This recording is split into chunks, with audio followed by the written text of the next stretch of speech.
ពោះទីកន្លែងដ៏ស្ងប់ស្ងាត់មួយនេះគឺជាផ្នែកមួយនៃភ្នំគិរីរម្យដែលខ្ញុំនឹងជម្រាបប្រាប់ពុកម៉ែបងប្អូនថាទីតាំងមួយនេះស្ថិតនៅទីកន្លែងណាហើយតើសកម្មភាពអ្វីខ្លះដែលយើងអាចលេងកម្សាន្តពីតំបន់មួយនេះទីតាំងដែលពុកម៉ែបងប្អូនកំពុងតែទស្សនានេះគឺជាផ្នែកមួយនៃទឹកធ្លាក់គិរីរម្យដែលមានឈ្មោះថាទឹកធ្លាក់គិរីរម្យទី2វាអាចនឹងថ្មីសម្រាប់ពុកម៉ែបងប្អូនដែលមិនធ្លាប់ទៅតែវាអាចនឹងចាស់សម្រាប់ពុកម៉ែបងប្អូនដែលធ្លាប់ទៅរួចហើយសម្រាប់ទឹកនៅក្នុងរដូវនេះគឺនៅមានតិចៗនៅឡើយហើយវាក៏ជាទីកន្លែងមួយដែលពុកម៉ែបងប្អូនអាចធ្វើការសម្រាកបោះតង់លំហែបែបស្ងៀមស្ងាត់ដែលពុកម៉ែបងប្អូនមួយចំនួនអាចធ្លាប់នឹងអូសរំលងទីកន្លែងមួយនេះក៏ថាបានពុកម៉ែបងប្អូនអាចធ្វើការបោះតង់ចម្អិនម្ហូបបែប slow life ស្ដាប់សំឡេងទឹកហូរងូតទឹកលេងកម្សាន្តឬក៏គេងស្ដាប់ជាមួយនឹងសំឡេងសត្វយំបានផងដែរចំពោះបរិយាកាសបែបនេះវាពិតជារួមចំណែកមួយដើម្បីធ្វើការបន្ធូរបន្ថយពីភាពតានតឹងមួយចំនួនសម្រាប់ពុកម៉ែបងប្អូនដែលមានចំណូលចិត្តលើការបោះតង់សម្រាប់លំហែបែប slow life ក៏អាចធ្វើការសាកល្បងបោះតង់នៅទឹកធ្លាក់គិរីរម្យ2នេះដែលមិនមានភាពអ៊ូអរនោះទេខ្យល់អាកាសត្រជាក់ល្មមវាស័ក្តិសមបំផុត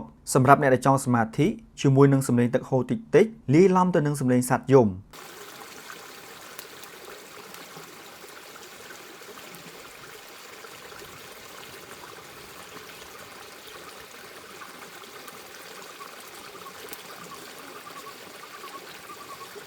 សម្រាប់ទីតាំងនៃតំបន់មួយនេះខ្ញុំនឹងតម្លាក់ link នៅ comment ខាងក្រោមនេះចំពោះវីដេអូថ្ងៃនេះក៏ឈានមកដល់ទីបញ្ចប់អរគុណចំពោះការទស្សនាក៏ដូចជាការ follow គ្រប់ channel របស់ Page ដានជើងនិងចែករំលែកវីដេអូមួយនេះដើម្បីរួមចំណែកផ្សព្វផ្សាយពីតំបន់ទេសចរផ្សេងៗនៅក្នុងប្រទេសកម្ពុជាផងដែរជួបគ្នាវីដេអូក្រោយៗទៀត